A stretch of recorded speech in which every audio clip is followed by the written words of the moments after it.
let me see. Okay, I see you in the background. Now hold on, Shamelle, because I want to make sure that I read all the wonderful things about you, and I want to make sure I got this. So hold on one sec.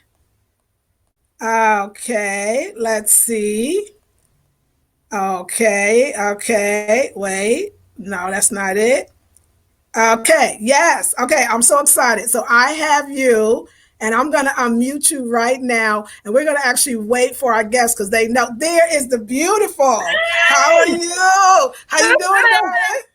I'm doing great. It's so good to be on the other side. Yes, it's so wonderful. This is just excellent. I got your name down there. I So see I'm gonna you. let, yes, God, because you know we big time and we big time, and we got Shamelle Ingram on. So I Yes. told everybody, honey, let me just tell you how many people I told. I was at the gym with my girl Janae and my girl Goddess, and Janae's cousin or niece, family member, Mm-hmm. happened to be at the front desk at the Planet Fitness we was at. And I Mm-hmm. heard her talking to Janae about the whole idea of applying to college. And Mm-hmm. even though she hasn't even applied to undergrad, that's what she's currently applying to. She was even talking about grad school and what was that like. And I was so into like, wow, she's serious about this.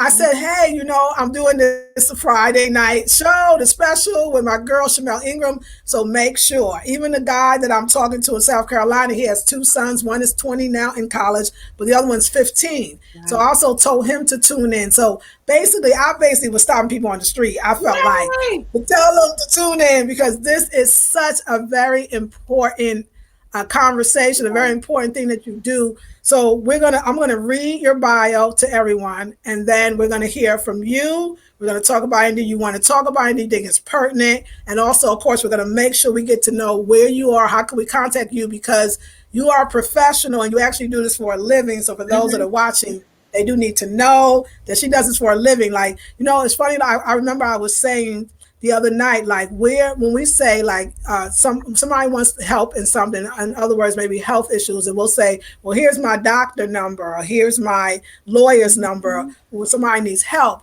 But when do we say, here's my herbalist number, here's my financial counselor's number, Mm-hmm. this is the woman you can call, here's this my attorney number that I recommend. So that's why I'm doing this show, so that I'm all about a win-win situation, Mm-hmm. bringing amazing amazing women to the forefront, black women, and that benefits the entire community. So I Amen. just want to say thank you. And they need to know, so just so ladies, hey, thank you for coming in. This sister Shamelle is part of the family. Like, she is part of the family. What is your YouTube name? It's Keys to College LLC. That's my There you go. professional name. If y'all see me commenting, it's S Ingram RY. S. Ingram. That's it. S. Ingram on when she comments, Uh-huh. just so you know she's part of the family. So we're going to give the greetings. Ladies, continue to come in. I will definitely greet you individually, like I always do. But let's learn a little bit about Shamelle. So Shamelle is embarking on her 10th year as an educator. Shamelle is very passionate about college access and considers it her mission to bridge the opportunity gap specifically for Black students. A product of a low-income single-parent household, me too. She benefited from a college-bound program as a teenager, and it helped her to realize more Black families needed the knowledge and exposure to navigate the college entry system. Her experience working as a college advisor at UNC Chapel Hill and in the financial aid department at North Carolina A&T adds depth to her school counseling background. Shamelle earned a BA in public policy from UNC Chapel Hill and an MA in school counseling from George Washington University. She is currently a 12th grade counselor in Fortville, Maryland, and enjoys consulting with Keys to College and helping families unlock the mysteries to the college application process. Thank you very much. I love it. I love it. Your bio is amazing. And I'm very excited. I'm in North Carolina and I'm in the triangle. So I really respect the very educated, beautiful people that's here tonight. So let's get started. I'm going to, Unique, see you, Latricia, Leopard, Maya. Others will come in as well. So, sweetie, how are you tonight? Hello, Queen. And hello, all the ladies on the line, ladies and gentlemen. I thank Sister Queen Goddess Lisa Marie for this opportunity. I've been a follower since 2014, and she's just gotten closer and closer to me. You were first in California, and then when you moved to North Carolina, I was in North Carolina. I said, "Oh my gosh, I can't believe she's closer to me now." It was almost destiny and ordained, and I never thought that I would be on the other side now. So I'm blessed. Thank you for your inspiration and positivity. It's very infectious. Like your vibes, it just lifts me up. Like I'm just addicted to you and your positivity. I've participated in intensives before, one-on-one, and ladies, it is so worth it. It's very life-changing. So I just want you to know that you need to invest in yourself, and that I can say that Sister Lisa Marie has helped me be more confident in myself, and I'm growing and I'm learning and I'm starting this new business. So yes, definitely. Congratulations. That's exactly what I want. Inspire and then to action. Go on and do that. Okay, so Queen, I'm gonna let you take it. Tell me, so this is such a very interesting Shamelle, when I put out the call to from y'all to come be a part of this kind of thing that I'm doing, where I want to promote Black women in our community that's doing amazing and wonderful things. Shamelle got in touch with me and said, "Hey, let me tell you what I do. I don't know if you'd be interested."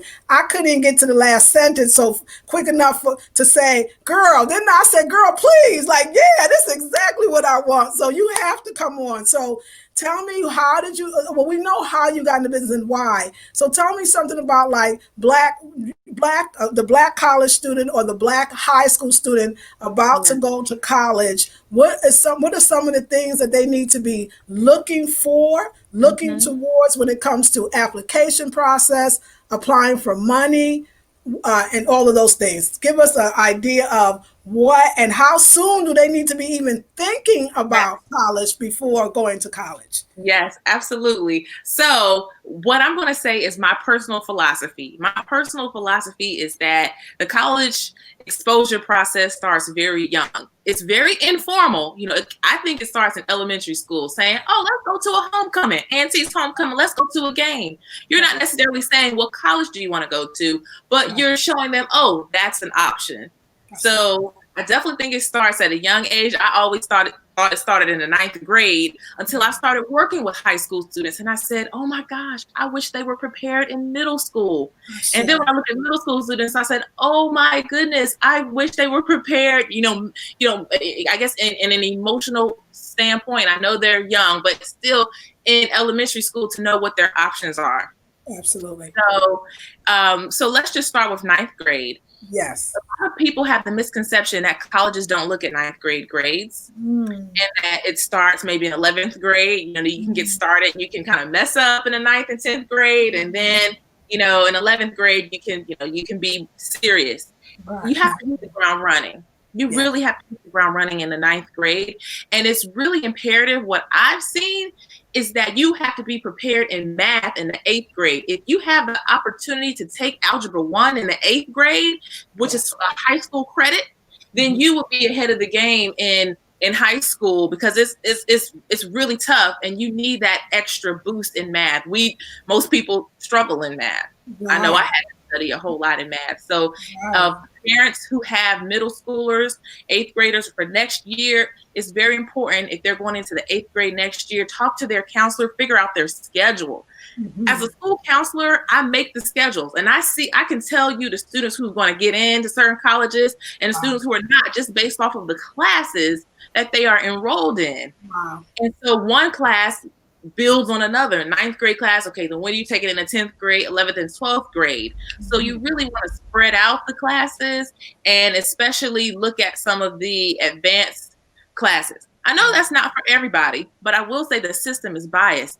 If parents are not involved, they're not coming to parent-teacher conferences, parents don't email, these kids fall below the radar. And at public schools, especially, because I've worked in public schools, it's so many students, and it's so little teachers, that if someone is not advocating for them, it's like, oh, well, they will tailor their services to the ones that they see the most. The dog with the loudest bark, they get the most attention. Wow. And so parents really cannot rely on the school systems to look out for their kid. They have to be involved. Yes. I know I had an involved mother, and I was making honor roll. She was still involved. They knew who she was, walking down the hallways, going to the parent teacher conferences. That's me. I appreciate it. That was you too, because I know your Yes. daughter's a senior in college. Yes, you can tell your stories, child. Stories. Yes. I was there in the classroom, everything. Oh, yeah. They Oh was my telling me God, to go home. Like, "No, you can go home now." I was like, okay. But you yes, want to turn it you off. know what? I love what you're saying, because it's interesting when you said that you're right about that the process, the college process starts in elementary school. Because it's funny, when by the time my daughter got to 10th, 11th grade, and it was knee deep in the AP courses, or we're preparing them college prep courses, preparing them for college. When the day she got that letter that said you have been accepted to UC Davis, and she went off to college, when I got home, I said, how did all this happen? I didn't even know that this was going to be the end result. I could imagine if I prepared her more, or myself in a sense, for it, because listen, y'all, a lot of us are not thinking as parents what the future holds for our children, or what their future is. We're thinking of, I got to get them to this school. One grade is down. I got them through another year. And I really agree with you that where else are they going? So that parent participation is everything. If you don't know, they're definitely not going to know. So I just love that you said that in elementary school. I've even hear parents now saving for their child when the mother's pregnant for college and all those kind of things. And so what is your suggestion? Do you think that Black folks or Black parents are less involved, and what reasons might they be less involved? Do you think it's economic? Do you think they feel like they don't have the time? Or what do you say about that? Parents that say, I don't have the time. I want to be a part of it, but I got to work, and I got this extra job, and I got to feed these babies. Right. What can we do about that? So from my experience and from talking to people, most Black families, if not 100%, 90+% of Black families want their child to go to college. That is their dream and their goal. That's right. It is the difference between having that be a dream and a goal for your child, and then, taking the necessary steps to take your own life into your own hands. That's just like, you trusting the doctors. Like, okay, well, this is what, and not doing any research on Google. Like, oh, okay, that's what they said. Okay, great. Well, no, you have to do your own research. You have to do, outside research and talk to people. So, and I do think some parents get intimidated. It's either one or two things. They get intimidated by the school system, and they don't think the school system is going to, it's a system. And they think, okay, well, they're not going to listen to me if I advocate or if I say something. And they're going to say, well, they're going to all automatically think my child is in the wrong. I don't have a voice. So that's one reason. And then the other reason is they just trust. They trust too much. They trust the school system too much. And some of them are very busy working other jobs. They're tired when they get home. And before you know it, a whole year has gone by. Before you know it, something else has gone by. And it really is exhausting. I have a 2-year-old, and I'm realizing, I'm like, wow, I'm tired now. What is it going to be when he's doing homework? I'm going to have to get it together. I'm going to have to get my life together. Good point. Oh, I love that. And you don't know, like that, I felt that. You said, yeah, I'm going to have to get my life together in order to make sure that this child is on track. Because if at 2, you're right, I'm feeling tired. This is a long haul. And so how do we keep that up? I love that idea. And I think I want to make sure that the audience is really hearing you, that we have to actually, in order to prepare our children for college, we have to prepare ourselves to prepare our children for college. So the idea of them in elementary school is almost like we have to have that mental shift that having education, how are we going to get them from point A to point Z, really? Because we want a finish line. They got to cross it. And I just love that idea. So, I mean, I might be a little bit throwing you off a bit, but I think because you're a parent, what can we do as parents to prepare ourselves for this journey that our children are about to embark on, which essentially really is our journey as well, but definitely they need us. How can we prepare ourselves to be good parents that can get our children to college? Exactly. I think it really comes down to what we as a society lack is time. It comes down to time management and really planning out your schedule to a T so that you can say, I have this amount of time to advocate for my child, or, looking at your calendar in advance and say, oh, they're having this going on at the school. I need to go. I need to take off of my job if I can.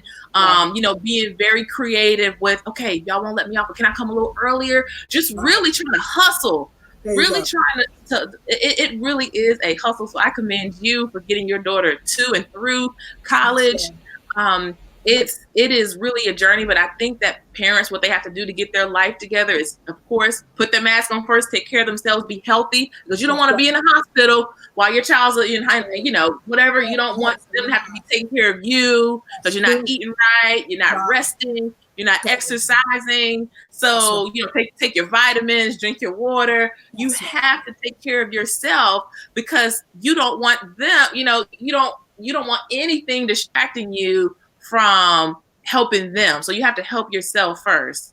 That's right. Okay, I love that. So now we understand that the parents, most Black parents, which I totally agree, want their children to go to college. Most Black parents are very busy, but they understand, at least they might be intimidated by the process, but when they're prepared, they're ready for it. And so I get that as well. So now we know the responsibility of the parents. And of course, we'll talk about that a little more in depth. What is the responsibility of the youngster? When have you noticed as a counselor when it clicks in for them that they want to go to college? Do they want to go to college, or do their parents want them to go to college? How are you seeing that played out? Right. From what I'm seeing, it's a combination. It's the child, of course, wants to go too, but then are they willing to put in the work? Yeah. So, and I realized that the peer pressure, if their peers going to college or getting their acceptance letter, and I'm talking about their senior year, for some of them who it hasn't clicked yet, it's like, oh, they got into college. Okay, why is it just now clicking in the 12th grade?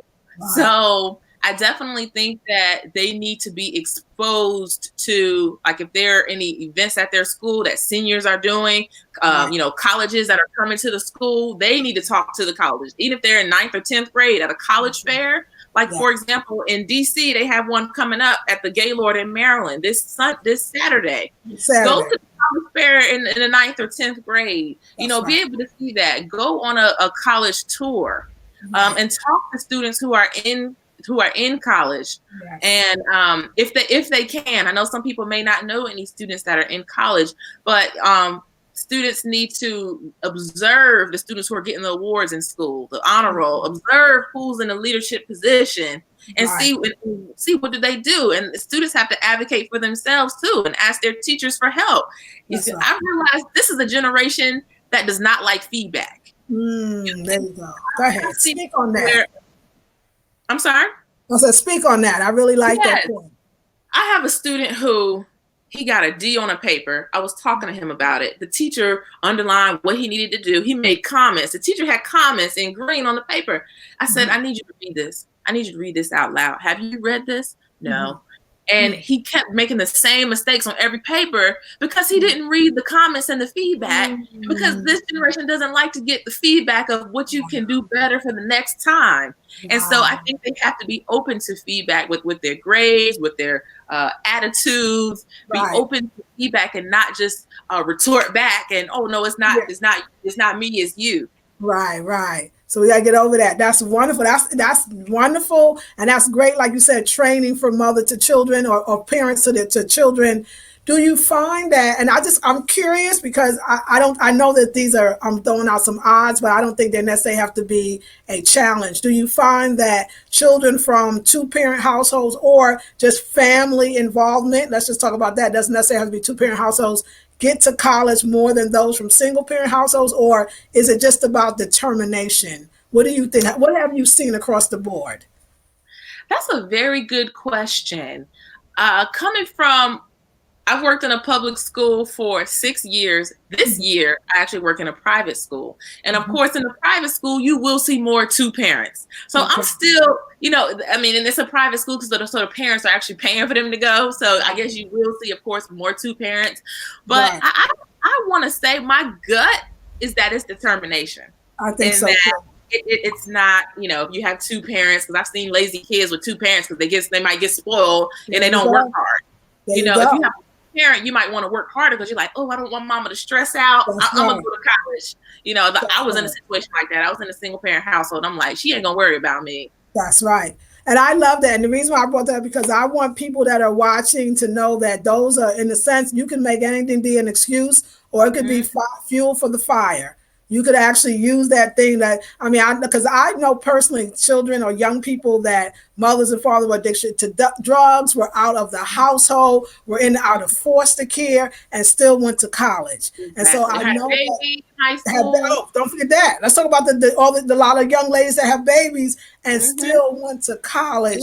I do think that. Yeah, it's a conversation. It's funny. Like, I feel like that's a conversation that we should be having everywhere. We should have it for the men in the barbershops. We should be talking about our children going to college when we're in the beauty salons. That's what I want to hear. I think you're right. I think it's a total village connection and we should be sharing these resources. Like you said, there's a college fair this Saturday in Maryland. Ladies or men, this is for everybody today that's watching. Comment that if in your city there's a college fair that we don't know about. We want to make this a community effort so that everywhere we are, because somebody where you live right now is watching and might be right there on the fence of even thinking about college, and going to that one college fair can change a lot. So let me ask you this. Do you find that parents, especially Black parents we're talking about, or the children, are they concerned about affording college? Do you think does that deter them from applying in the first place? And how can what should they be looking for? Like, what is the reality? Can a child, young person who does not have a lot of money or maybe none, can they go to college? Right. Okay. Yes, they can go to college. What am I noticing about the financial aspect? Yeah. Okay, the FAFSA stands for the Free Application for Federal Student Aid. That's an application that actually takes your parents, for your student, a child, takes your parents' tax information, or if you're an adult going to college, it takes your tax information and it's seeing how much can you afford to pay. Right. And how much money is the government going to give you? The most that the government will give you is $5,900 a year. Oh, good. I didn't know that. That's good to know. No matter what you're saying. No matter what. Even if you make $0, right, the most that the federal government is going to give you is $5,900 per year. Okay. Of course, money does come from the college itself too. So that's another way, your financial aid package is put together. The FAFSA is determined based off of your income. If how many children you have, how many dependents you have. So the more dependents you have, the more money potentially you'll get from the FAFSA. Okay. And how do you decide what school you should go to?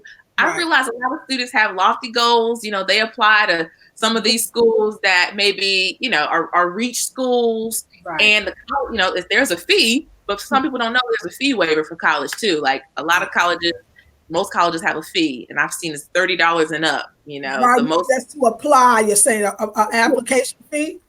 Yes, an application fee just to apply. Right. And if you don't get a refund if you don't get in. Right. So you may qualify for a fee waiver. So ask your school counselor for a fee waiver, your high school counselor, and that can waive the fee for the college applications. So I've noticed that a lot of times state schools, they are the most reasonable. Your public institution, your, like in North Carolina, your A&Ts, your UNC Greensboro's, Winston-Salem State, UNC Chapel Hill, those would be your most reasonable. Now, the most expensive schools are your private schools, your Dukes, your because Bennett College, that's a all women's school, private school. Your private schools are more expensive. Guilford College, and so you got to look at the sticker price. There's a price that they say that's how much the college is. But then when you get your financial aid package, they go through your income, and then what you actually have to pay is going to be lower than actually how much the college costs. Right. You can save on money by not living in a dorm, by living at home. There are ways that you can still cut back. Right. So I love this. So do you think that, okay, so that's because I was grown when I went back to college, right? And I was at Laney College. It was a community college, but of course I graduated out, 2-year college, graduated out. And I remember I really wanted to go to this thing, private women's college. I just say it now because it was not necessary. Like, I want people to know what you said. It was so, I could have went to San Francisco State, really had some of the greatest professors, especially in Black psychology and African American studies, the world over. Like this state college where I would have had like really no debt almost. And I chose to go to a private women's college that I really didn't even love at the end, didn't finish, and had wind up going to another way, probably, I ain't learned, because I went to another private college, was California Institute of Integral Studies. And so I have a lot of debt. And I would like other students to know that. And I think, to me, you're right. It's almost like, for me, like, and I'm just being honest because I think a lot of people are going through this and they don't really need to. I think I wanted that designer name. I think it's like having a designer pants or bag or something. You want to say you graduated from that college, even though in a sense you really can't afford it. And that degree, in a sense, in the end, is this kind of same degree. So Could we talk a little more about that? Do you find that? I mean, I'm being honest. I felt like it was a designer college and I wanted the designer name. Do you find that, you kind of mentioned that people get caught up in not what they could afford or what's even makes sense. They get caught up in, I want to go to that school with that name. Let's talk about that so we can kind of change our outlook on that kind of situation. Yes, I definitely think it has to do with ego and pride. So your ego is saying, oh, yeah, I do want to be associated with this school. So ego and self-esteem. So ego and pride around the same thing. So ego and self-esteem. So if some people associate, oh, I don't want to go to a 2-year school. Guess what? I've seen some of the white people, they got straight A's, 4.0, going to a 2-year college and then transferring because they're saving money. That's right. So I've seen now it's not about grades. And for example, GTCC, wonderful programs in Greens programs. And some majors, you don't even have to go to a 4-year college. So that's about doing that research. But yes, please don't get caught up in the name. The degree is the same. About what you make it, what you do when you get on that campus, the connections that you make on and off the campus. That's right. So please don't get caught up in that because you don't want to get caught up in the debt, having to pay it back. And then you say, well, was it worth it? I definitely asked that. I think college education is definitely worth it, but that way that I want, like, I'm going to be the cautionary tale. Y'all don't want to do that. It was not worth it. It's not worth the debt. It's not worth it. A lot of times too, when you're college age, you don't exactly, you hope you think that what you're going into is what you want to do for the rest of your life. So there's that other thing too. Keep the cost low just in case that what you do can be it can be a foundation, but you may actually want to eventually invest in higher education. You may want that master's degree. I mean, this is the stuff that we're not even thinking about when we're going for that very expensive undergrad degree. What about the future? You may need, your major may say that you need a more, like, you want to actually be a psychologist and not just be a psych major. I think you need a master's degree, stuff you don't think about. And so now I want to talk a little bit about that too, as far as that, like, do you find that, what majors today do you see would be more important for African Americans to kind of be moving towards? Are there majors that you look at and go, baby, doll, that's cute, but that's not gonna make it? And are there other ones that go, hey, that's a good one? Should we look at that as college students, as parents of college students potentially? Should we be looking at what we major in? Absolutely, yes. 2 come to mind that are pretty popular that some of you all may have thought of, and then one is going to be an unpopular one that people might not have thought about. So, of course, business has been popular since the beginning of college. Well, since they started having a major. I know people, my mom, business in the 70s or in the 80s. That's it's true. Still a thing. It's still, you can make big bucks, almost 6 figures if you do it right out of a 4-year college with a business major. So that's still popular and booming. But now something new, the IT, information technology, the computers, doing apps, and we need more Black people in STEM. And there are grants and people are wanting us, women and people of color, Black people, to major in those. So my son is 2. I would love to be like, oh, look at this IT, work on these daughters. Yes. Where our society is going. Yes. We're in a digital society, global society. I know you mentioned a global, we're starting to be more global now. And I would love for, one day going to Ghana is going to be like going to California or something, you never know the connection to make in a global technological society. Right. And the third unpopular one is agriculture. They are giving so much money for people to major in agriculture. Yes. So as you know, A&T is started out as agriculture school here in Maryland. About 2 hours away is a University of Maryland Eastern Shore, which is a HBCU. They want people to major in agriculture, and I guess it's the federal government. They have a Department of Agriculture, and they're putting money towards this. Wow. See, that's a wonderful one. I think especially because we are caring more about what we eat, our food, where it comes from, and the fact that there's money, that piece of information is wonderful. And you did mention the 4-letter word, which is HBC. HBCU. Yes. 4-letter word. 4-letter word. Yeah. 4-letter word, which I absolutely love that 4-letter word. And so first of all, tell people what it stands for: historically Black colleges and universities. And what do you think about, do you think all Black children or all potentially Black college students should be going to HBCUs? Do you think that we need more of it? Now they're also usually private. So how does that work again with the idea of not accruing so much debt? Is it worth the debt if it's a Black school, or I would love to hear your opinion about it. Because I used to always think to myself when I was younger, like, oh my God, or even when I got older, I was like, I wish I went to a Black school. I wish I went to a Black school. Right. I was the person, and we can talk about my stage later, because I know a lot of ladies are watching. I was the one that went back to school at a much later age. But for the college student that's like, they went to the Grambling, football game that you talked about earlier. They's like, on the band, like, what do you think about that? And what about Black schools or HBCUs, and how do we use them? How do we use them? Wow, you've been asking some on-point questions. Oh, thank you. I done made a lot of mistakes, so that's when you get good with the questions. I'm learning. I'm taking notes. I feel like I'm on Oprah. Oh, I love it. I love HBCUs, and just like you, I'm starting to think like, dang, I kind of wish I would have gone. I never had that experience, but I live vicariously through my students and through people who have gone. For example, I know someone who she said she went to Howard.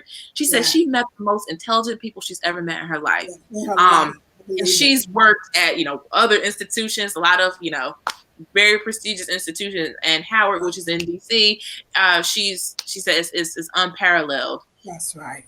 Which Howard is private. So I will say this: first and foremost, I think you should look out for your financial interest. And if the public white school is cheaper and it has your major and you feel like you can do it, if it's diverse, because I do believe in diversity. I don't believe you should go to a predominantly white school if you one of 10 Black students on campus. That can be tough. That's tough. Yeah, definitely look at those demographics and the diversity there and the support systems that are at that college if you do go to a PWI, predominantly white institution. Okay, I love that. I do love HBCUs. If you want the HBCU experience, and if it's a state school like A&T, North Carolina Central, that sticker price they might cost the exact same as a PWI.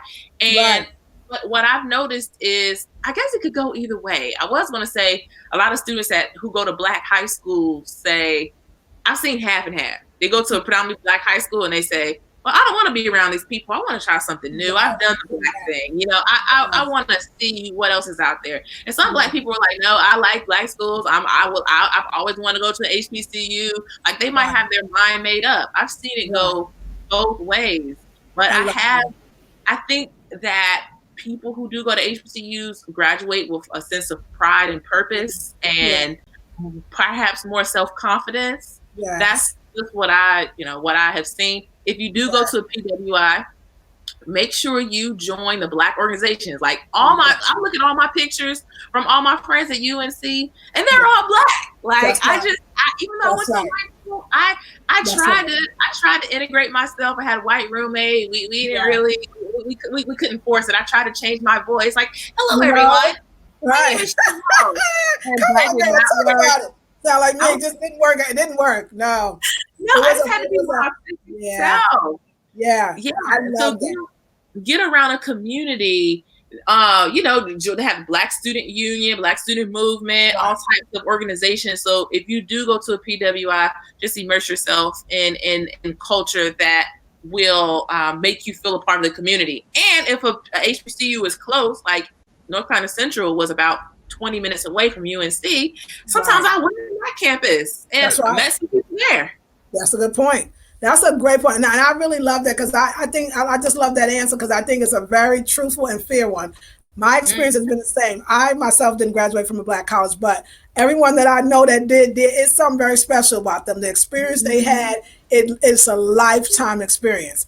At the same time, I know of just a few people that were smart enough to take those, and you kind of touched on this, but tell me what you think about it. You kind of answer it where there are, and I don't know how they find these, and I wanted to ask you about this. Those colleges that know that they have a low Black enrollment or people of color enrollment, so they target certain schools or communities and even offer, if not a full ride, damn near close. Now, it might be up in some mountains. It might be in New Hampshire. That's right. But Idaho or Oregon, I know be some cold places where it be. But what do you think about those? Like, hey, it's a free ride or almost a full ride or something like that. Would you as a counselor, you got Sharon sitting right in front of you, and what would you tell Sharon? What would you say, Sharon? And she'd be like, I don't know. You'd be like, well, Sharon ain't got no money. Sharon's parents got that. What would be your advice to Sharon about that PWI? Is that right? Predominantly white institution? Or okay, what would you tell her about? What would be your guidance? Yeah, that's another very good question because it's tough. You're like, man, this PWI wants more diversity, and they're giving me a full ride, or almost near a full ride, for me to go to the middle of nowhere in the mountains in Rhode Island or Massachusetts or whatever. I know someone who did that. Where was she? She was in Vermont. And I said, he up in New England for sure. Yeah, she was in Vermont. I know. Those New England colleges have money, and they do try to recruit us. And so I would say, please visit. And that's another thing, fly-in programs. A lot of these colleges will fly in students to go visit school for free in the 10th and 11th grade. A few of my students did it. He went to Connecticut College, and a few others. You can go to in Cali. It's a few other schools in Cali that will fly you out for free. So definitely visit the school, talk to as many people as you can, Black students. Ask them how their experience was. Do a lot of research. So I'm not going to cross it off. No, that's an opportunity. You got an opportunity there. So see what your resources are. Yes. I know a student who she did that, but what she did was she did a semester at Spelman. So she was in Vermont, and the college, it was almost like an exchange program. They let her take a semester at Spelman.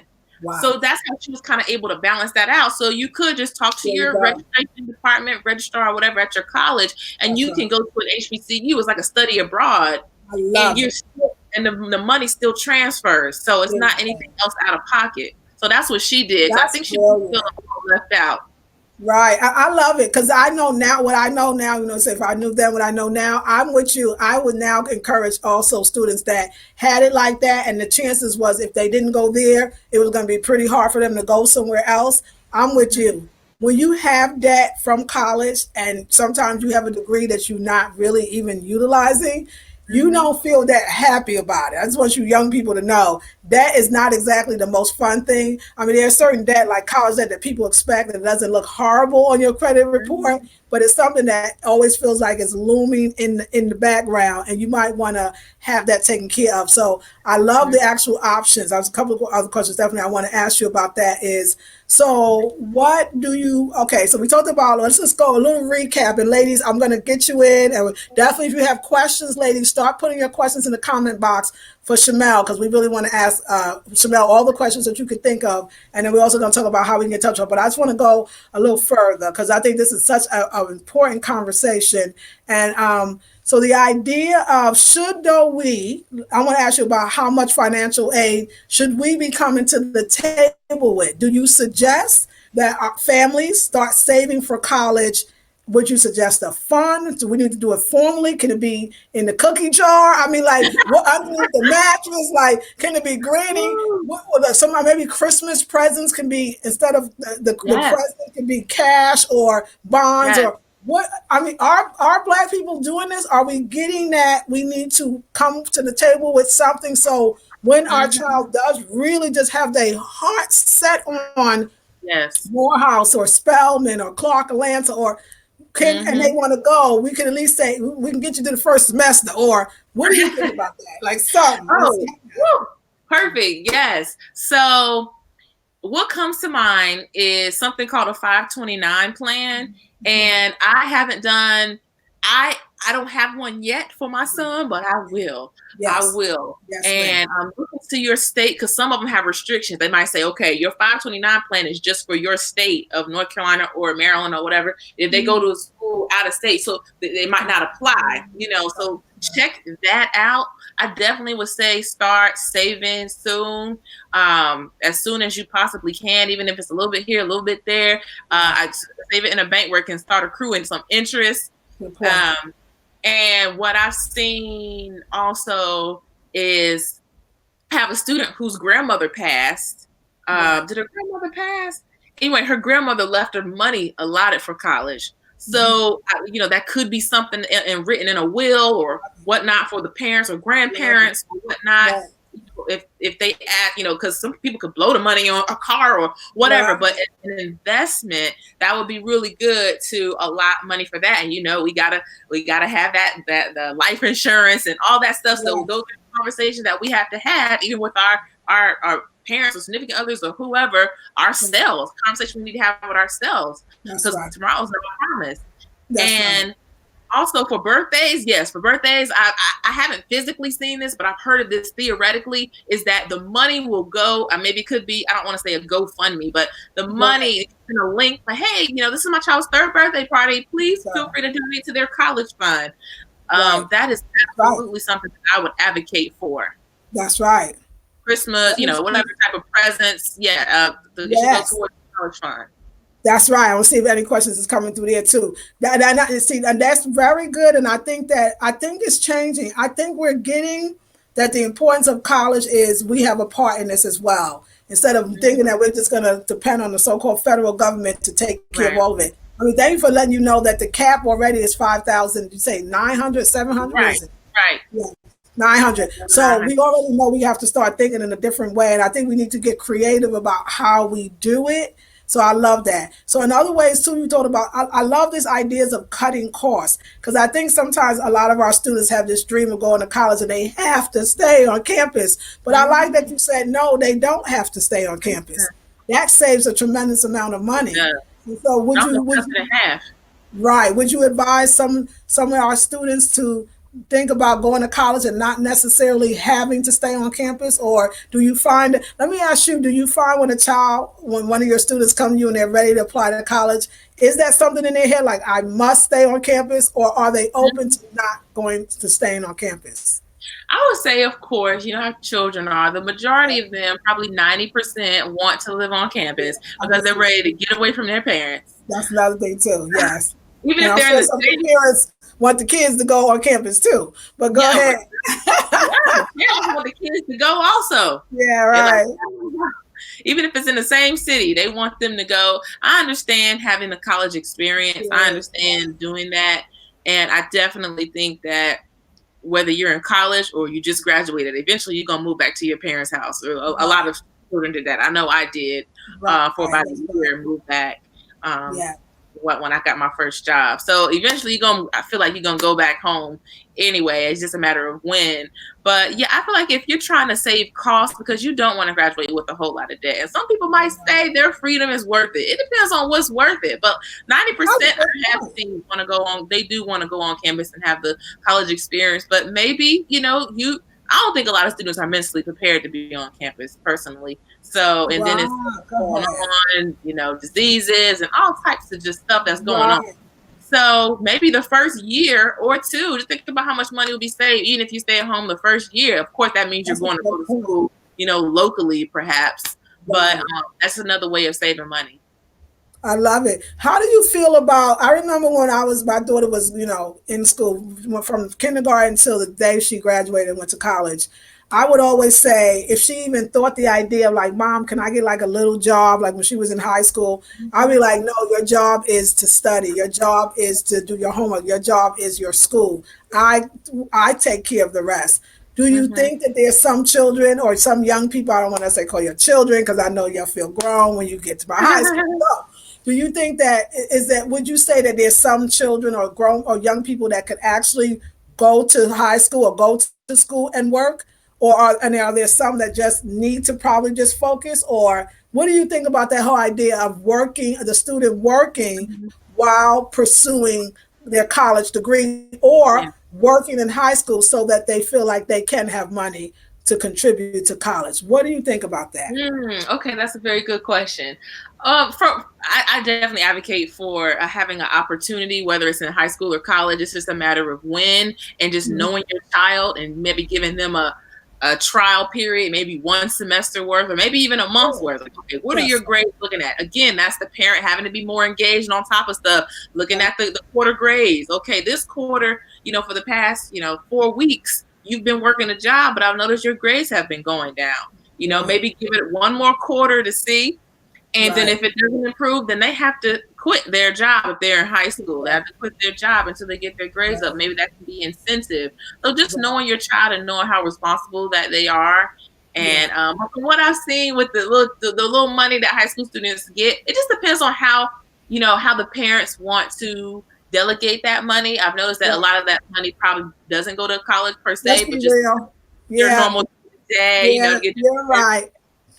You're right. Stuff like that. Change, they want to do stuff with. I agree with you. Not necessarily going to college anyway. So that's a great point. Let me get to some of the questions. Wonderful. So amazing. I could talk to you all night. This is fascinating. Let's give everybody the greetings. You stay right there, Queen, because I know they got questions for you. But first, we're going to Alafia, uniquely beautiful. Look at this. Isn't it wonderful, Shamelle? Like you on the other side. Why should we do this? Okay. Yeah, I know. Hey, I'm make you come in and say, hey, y'all. You know what I'm saying? Hey. Sheila says, Leopard says, hello, ladies. Exciting, right? Thank you. Yes, right, Queen?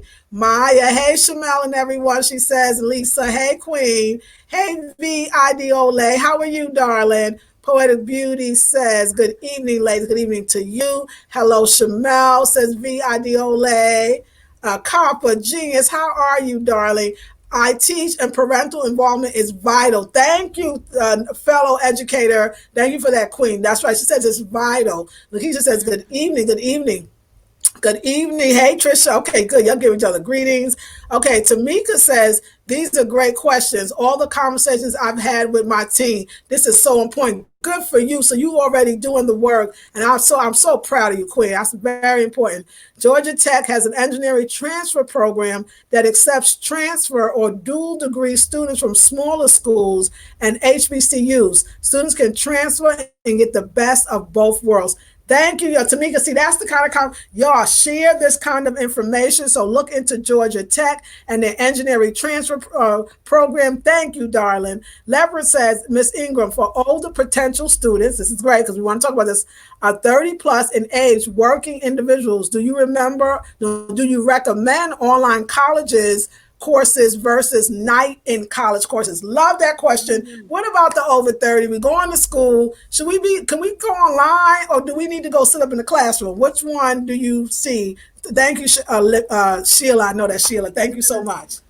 Yes, great question, Sheila. I've done online classes before and I've done the night classes also. So I think it just depends on what you want to get out of college and how much time you have. Really, or you could do a combination of both. I've seen that. I guess the online classes would be more flexible, but I do know that it's very intensive with all the commenting you have to do and all the posting. You have to post like 10 posts a week for one class. So if you're interactive with the teacher on the night school, you can get your comments out right then and there, and your through with it. So you might be less stressed to get your posts, online. So it just depends on how you are, but I think you should just know what's involved with each one.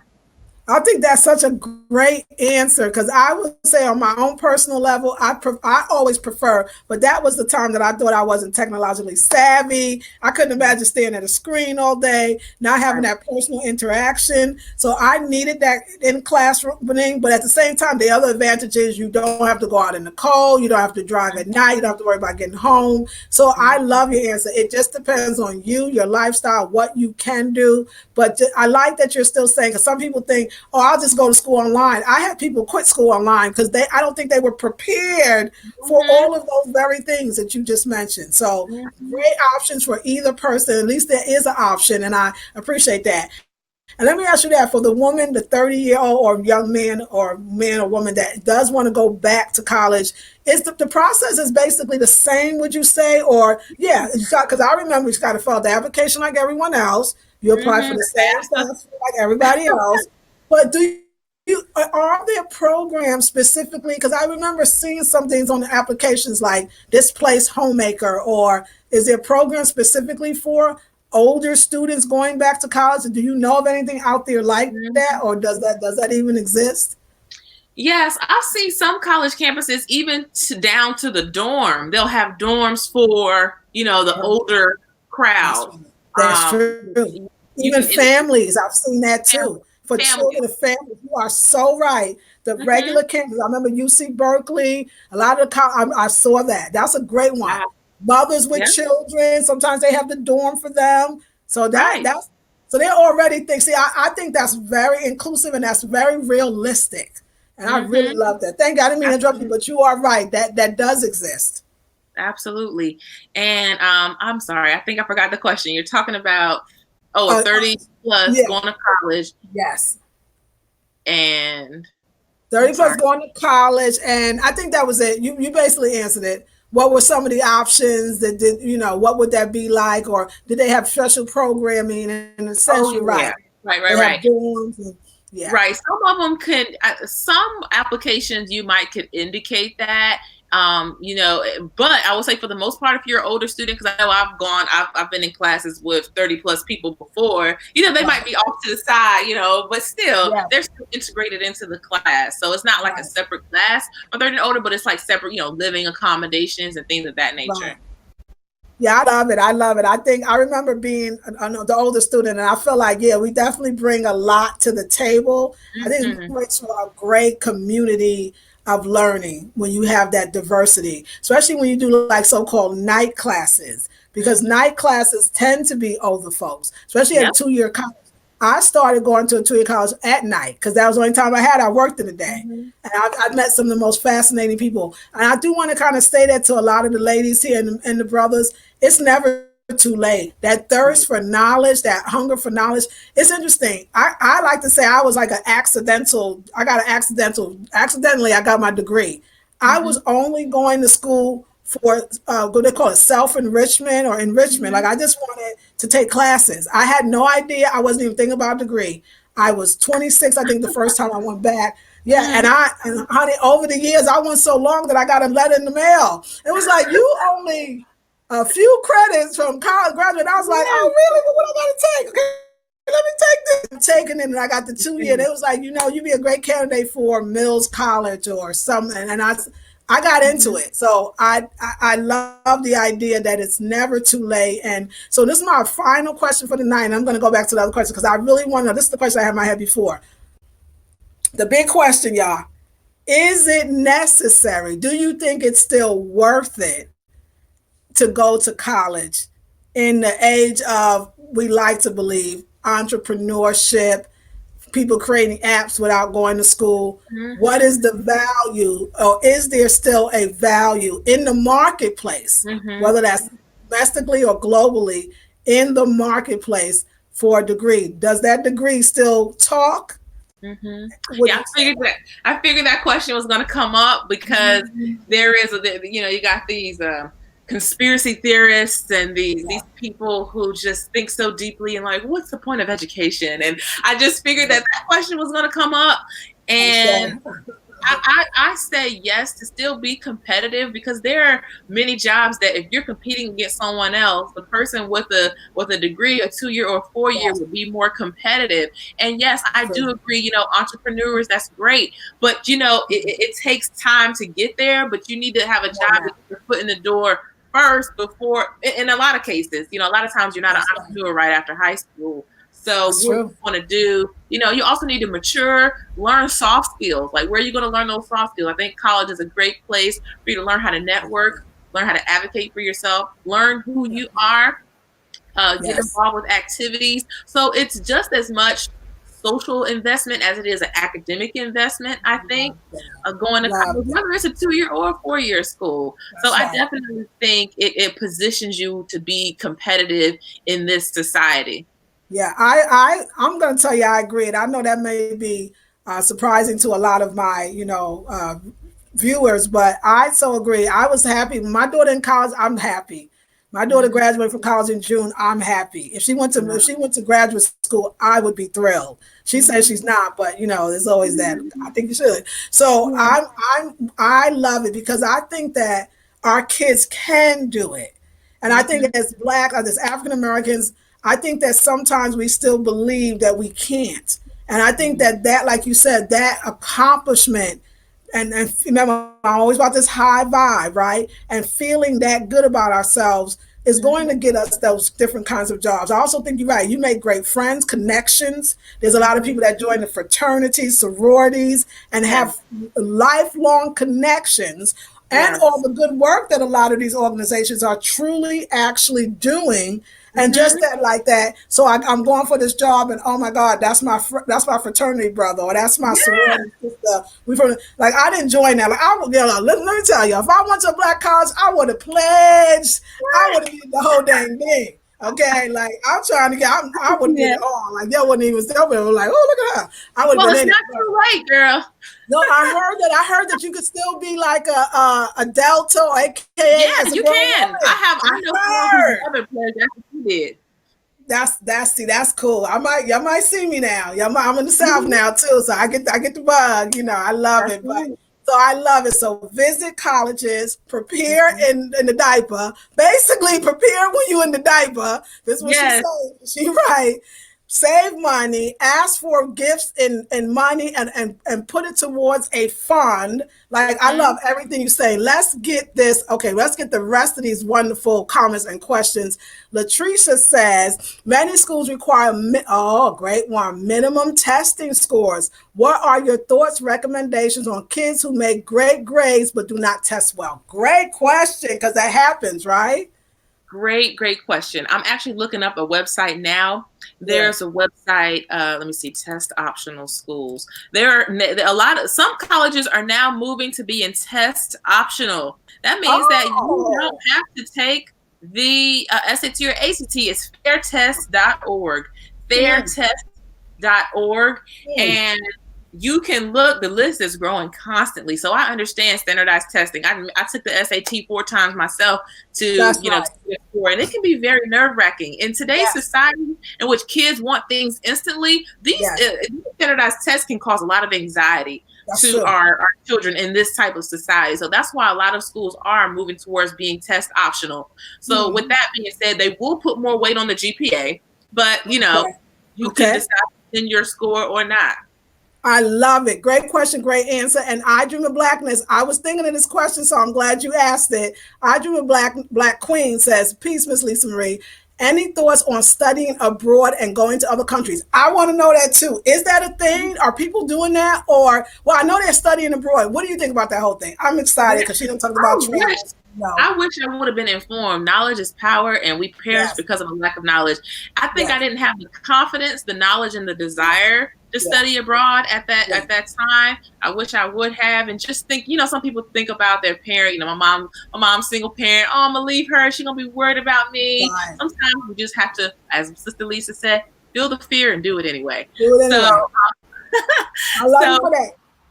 yes. So yeah, and then actually going to college abroad, you know what? There are a whole lot of students who come to the America who That's come to true. America to take our college courses. And yes, That's we right. can do the same thing. We can go Yeah. to other countries. It probably will be a little cheaper. And I guess I was surprised to look at Canada. Their schools are cheaper. There you go. Because I have a student who he's trying to save money. He's a white kid, and he's trying to cut as many corners as he can. He's doing looking at ROTC, and you can get money through ROTC and all types of things. He's like, "What about Canada?" I said, "What about Canada?" So I looked at the tuition. I said, "Oh my goodness, it's cheap, cheaper than what I thought it would have been." So yeah, they're coming over here. We can go over there. I don't know a whole lot about going to college abroad, but I would love to learn more about going to college abroad. Like, I think it's totally excellent. Excellent too. I think you're right. I think the study abroad programs, I pushed my daughter. She always had a dream to go to Japan. I was like, well, we about to go. And we all had to chip it. I mean, there was a process. You can apply for financial aid for the study abroad programs. A lot of times you do because they're a fee too. But the whole family kicked in. My aunts, my uncles, my brother, my sister, for all that extra money, we came together to make it happen because I thought it would be important. And another thing that I'm seeing that I think is going to be very important in the future, and we may not be looking into as Black folks, is also learning another language, becoming fluent in another language, and studying abroad programs can help that, but also just in general. And I was thinking, I think the idea of even supplementing our education by maybe learning things other than what we're being taught in college, because I think you're right. I mean, we're going to talk about, we know there's still not that even playing field. And so I think Black folks definitely have to start adding some other things onto their, to their portfolio. And I think a second language, I'm telling you, I know people that said to this day, doesn't matter if you even speak it, if that application, when you apply for a job and on your resume says that you're bilingual, you'll probably get the job faster than somebody else, and you may not never even have to speak the language. So again, those things are really wonderful for us. So just great questions in general. So hold on, let me get Latrice. Oh no, wait, Maya, was that you? Okay, you says no, right? Okay, wait a second. I'm missing some things and I want to go back because this thing done skipped. So hold on. Okay, I got that. So Sheila says, Miss Ingram, thanks for answering my question. Oh, okay. So yes, because you did answer Sheila's question. Yes. Peace, Miss Ingram says, I dream of Black queens. Maya says, online college, in my experience, is very time consuming and difficult at times, waiting for the instructor to help you online. Right. So she's talking about online college, right? It's not easy, right? Thank you. I'm 30 plus and currently attend college that caters to working adults with families. Go ahead. It was one of the best decisions I could have made as opposed to attending a university that does not. Latricia, I would love, Latricia, if you can, could you put what college it is, if you don't mind sharing? You want to big up your college? Because I think we all would love to know more about that. That is excellent. And Tamika says there are scholarships for study abroad. Exactly. My daughter went to Romania last year. Go ahead. Go get that money. Yes, honey. And I love the scholarship. My daughter for the Japan was a partial scholarship. We had to come with the rest, but I love the fact she's right. You could just get straight scholarships. You're very, very welcome. Ladies, we are past the hour, and I'm not going to take up this dear woman's time, but she's so pretty. You remind me of, I don't know if everybody told you this on YouTube, but do you remember Taryn? What was her name? Her name is Taryn Guy. I don't know if you know her, but she was a big YouTuber. She had this big, massive afro. Now she's into like spiritual stuff, but you look so much like her. And anyway, you're gorgeous.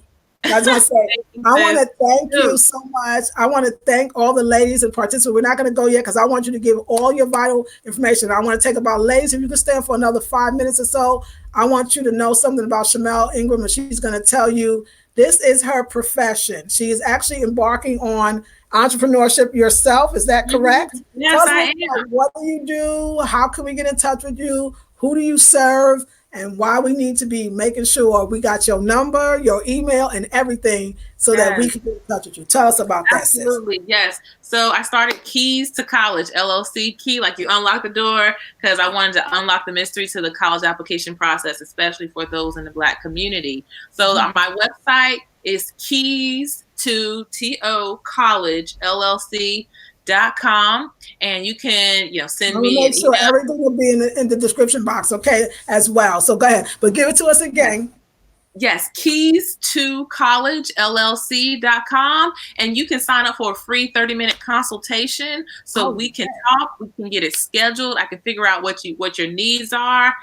So I will say the majority of my time and my experience has been focused on high school students and getting them prepared, but also doing large group sessions, college tours. I've planned a whole college tour on the East Coast before. The hotel accommodations, all of that. I've talked to the admissions officers, set up the time, the agenda, the itinerary, all of those things. So if you are with any type of organization or you want to collaborate, I know there's opportunities in that with the fees that the students pay. If you want to collaborate and have a business venture that way, we can do that too.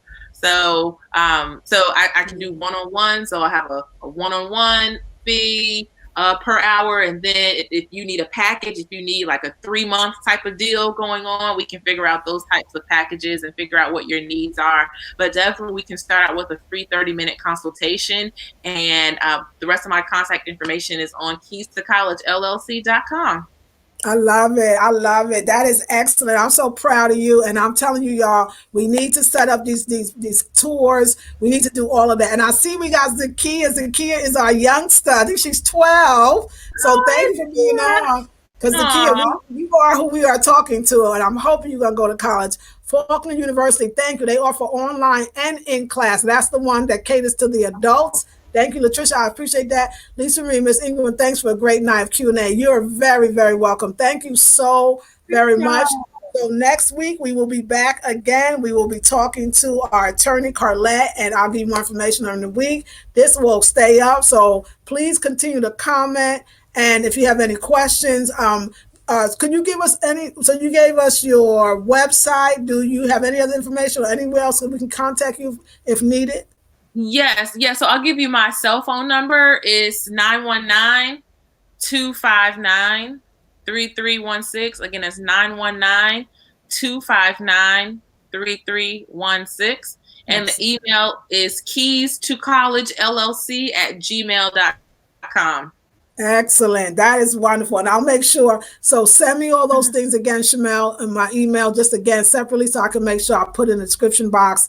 And we're going to have that was a lovely night. I'm just so proud of you. I'm proud that you out there for us advocating.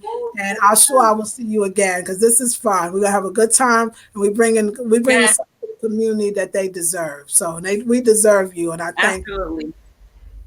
Thank you for this opportunity, Sister Queen Lisa Marie and Live Free TV. This is awesome. It looks like a real newscast with the title.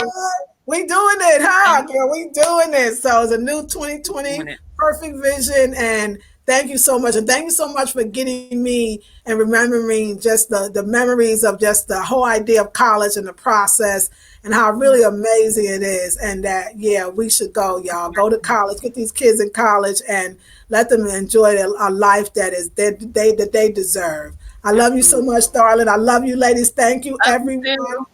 Yes, thank you, Sheila, Maya. I see your comments. Love you. And we'll see you all in the next one. And Shamelle will be back on the other side. I'll be back on the other side. I love you, darling. Thank you again. Good night. Love you too. Good night, everyone. Peace and blessings.